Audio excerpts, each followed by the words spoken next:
Today's video is brought to you by our friends at LingoPie. So before my trip to Argentina, I was looking for a way to brush up on my Spanish, and I wanted a tool that would allow me to actually watch shows from Argentina to really immerse myself in the culture and to learn the local dialect. And that's where LingoPie comes in. Basically, LingoPie is like the Netflix for language learning. It has a huge catalog of content in different languages, and you can select a specific country whose content you want to watch.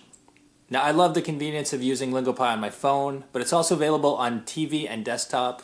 Definitely my favorite feature from LingoPie is the dual subtitles, which allows me to follow along in English and Spanish at the same time. When there's a word I want to narrow down on, I can click on it and get an instant translation. That word is later added to my flashcards, and I can go back and practice the words that I had trouble with. There's also the Say It feature, where you can practice your listening and speaking skills. So I can highly recommend LingoPie for anyone who wants to pick up a new language this year. LingoPie has a free trial available, and you can also save 55% off a yearly plan by clicking the link down below. Now let's get back to the streets of Argentina. I just arrived in Buenos Aires. Undoubtedly one of the gems of South America. Maybe one of the gems of the whole world. First impressions, beautiful streets, lined by trees. Now, the area I'm staying in is called Palermo, and it is as you can probably tell by these opening shots, it's a relatively upscale and nice part of the city. I'm going to start by showing you this Palermo area, and then we're going to venture out of it, and I'm going to show you some other parts of the city too.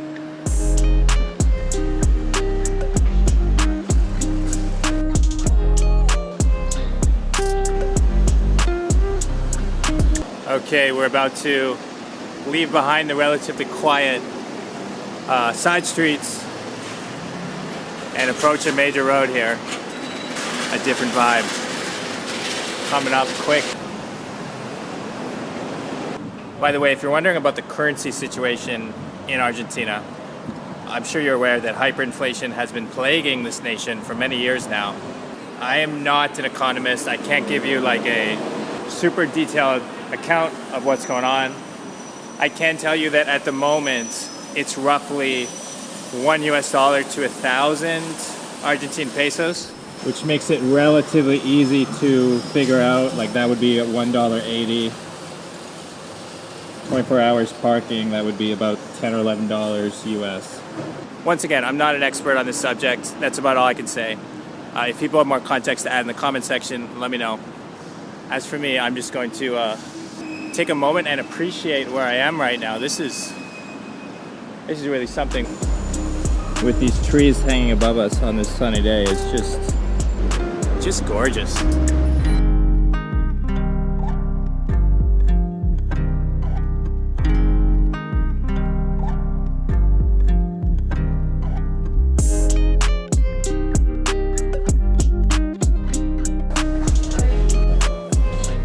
If I had $1 for every time I've asked for the Wi-Fi code in a random cafe in a random city, I would be a very rich man.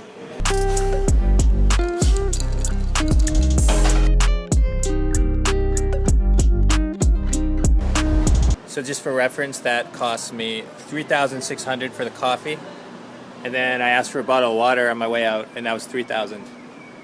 A little bit expensive, but as I was saying earlier, this is a more upscale part of the city, and I was a bit nervous when I used my card to pay because I got an email this morning saying that my card was frozen by my bank for suspicious activity. I went through the steps to unfreeze it, but this was my first time actually using it, and I wasn't 100% sure that it would actually be unfrozen. So thank you to Visa once again for, I think this is about the 5th or 6th time in all my travels. I've never had a credit card stolen, but like on 6 occasions, they falsely stopped my card because of my own transactions while traveling. And I've called them, I've told them I'm a frequent traveler, I've told them like, hey, can you just not cancel it unless I call you and tell you there's a problem? And short answer is no. They're just like, nah, like we have our systems. So yeah, shout out to the world banking system for continuing to be trash. As I check my map, we're actually walking into a enormous area of parks and gardens and lakes and monuments. I'm more interested in seeing the city streets. But there is one monument I noticed, which I believe was given to Argentina by the Spanish to celebrate 100 years of Argentina's independence. I saw a picture of it. It's a big white monument that looks quite striking. And there, of course, the flag of Argentina blowing in the gentle wind. That pale sky blue with the sun in the middle, which is quite appropriate on a day like today because it really is the color of the sky, isn't it? You almost can't see it up there.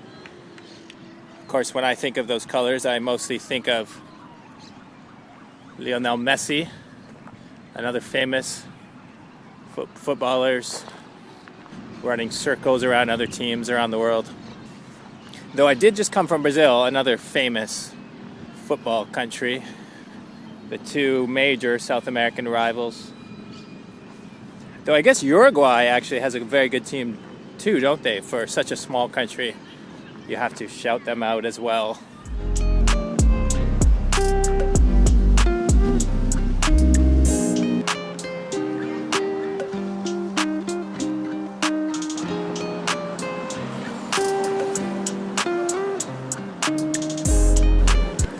Even my Uber's not working now. Okay. The payment woes continue. Ay caramba. I was gonna go to San Telmo market, but now I gotta decide if I change that plan, if I try to find a taxi, but maybe they'll rip me off on the price, I don't know. Or I could stop somewhere and try to figure out what's happening with my Uber account. I'm just gonna walk a bit and see where it takes me. When you're traveling, these things will happen eventually.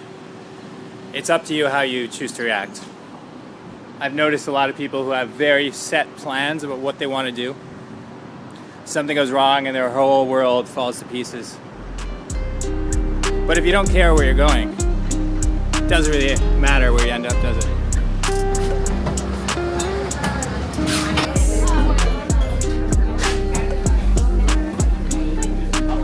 I mean, listen, I know any locals watching are going to be tired of hearing about the inflation issue, but I really have to show you this. This is one of the most remarkable things I've ever seen. This is a photo of what the menu here looked like 4 years ago. So a lasagna cost 429 pesos.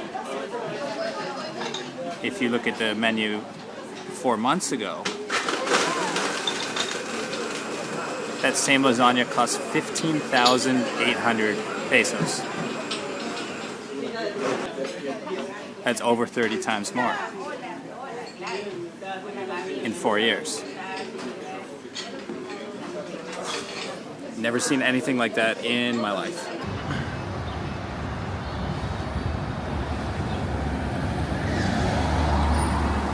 While I was there, I was able to connect another credit card. I was able to get my Uber app working again. So we're gonna go check out that market I was talking about. I gotta say, people in this country really know how to eat. Every meal I've had is an experience. And just the culture of dining here is really, service is very high, everything is, it's hard to put my finger on, but everything is very classy, you know, there's like an old world hospitality here. Hola, ¿cómo estás? ¿Cómo estás? ¿Bien? Muy bien, gracias. Bien, Sí. vamos. Calor, ¿eh? Mucho calor, mucho calor.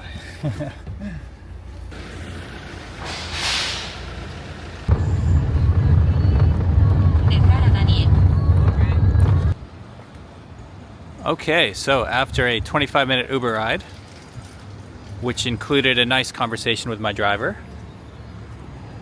and a warning to be careful with my phone and stuff after dark, We are right near Mercado de San Telmo.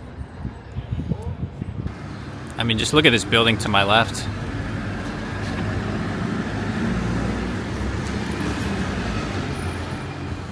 Some very interesting buildings. And advertisement for a cannabis exposition.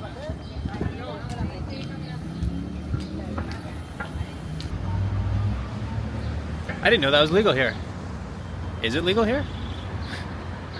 If they're having an exposition, it can't be too illegal, right? Also a lot of anarchist graffiti. I saw one when we were driving. It was a little girl reading a book that had the anarchist A on it. They teach them young here in Buenos Aires.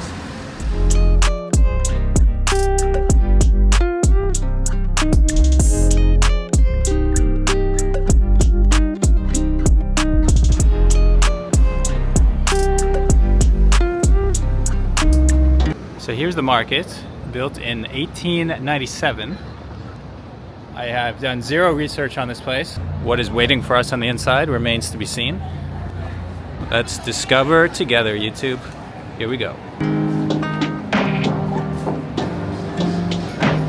Look at the old ceiling. I don't think I've ever seen something like that.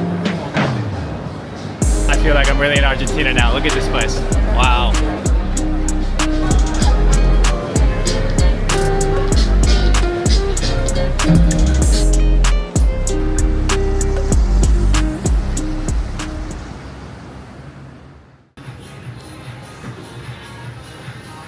A quick observation as I move through this area with a lot of gift stores. I've noticed something here that I don't notice in a lot of cities I visit. A lot of cities that I visit, when you go to gift stores, the salespeople are, how to put this nicely, aggressive, pushy. They're meeting at the door and saying, "Come, my friend, come into my shop, come into my shop." If they see you filming or take a picture of something, they'll try to pressure you into buying it or saying, "You can't do that." I've just walked past, 20 different shops here in Buenos Aires, and no one has done that. The most I got from any of the owners was just kind of a sleepy nod. Much like the lions outside of this shop here, the locals seem content with chilling, just kind of watching lackadaisically as I do whatever I do with my camera. And that's not to say that they aren't good salespeople. Quite the contrary, actually. The places I was talking about before with overly pushy salespeople. Fascinating countries like India and Morocco. That's often the number one critique, is that the salespeople would not leave us alone. They would literally follow you down the street trying to sell you this giant carpet. And when you try to explain to them, I'm traveling with a carry-on bag. I don't have space or interest for your giant carpet. They will just say to you, "Oh, don't worry, we ship." And eventually you'll have to run into some tea shop just to get them off your tail. Not the case in Buenos Aires. Now, as we continue our walk, we're now just a couple of blocks away from Plaza de Mayo, which of course is the famous plaza where the inventor of mayonnaise was born. Okay, you gotta let me have fun with these videos sometimes. Don't be so serious. It is a plaza meant to commemorate the independence of Argentina. It's right near the presidential palace and a lot of other important buildings. And now as we approach the famous plaza, I'm gonna stop talking and I'm gonna let this place speak for itself.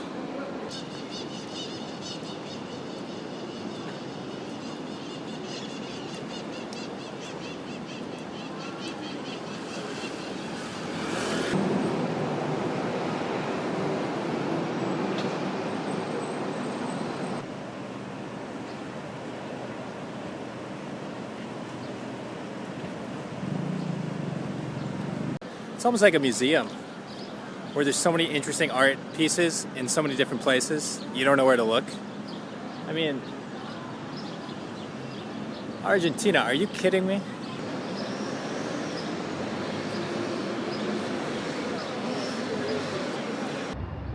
As always, it's been a privilege sharing this time with you. You have many choices on YouTube of what to watch. You spent your time with me, and I appreciate it. To all the people of Argentina, I hope you enjoyed this look at your city. My time in Argentina is short. I may not have any other videos coming, but I had a lot of fun. As always, I'm Dan from The New Travel. Thanks for watching, and I'll catch you next time.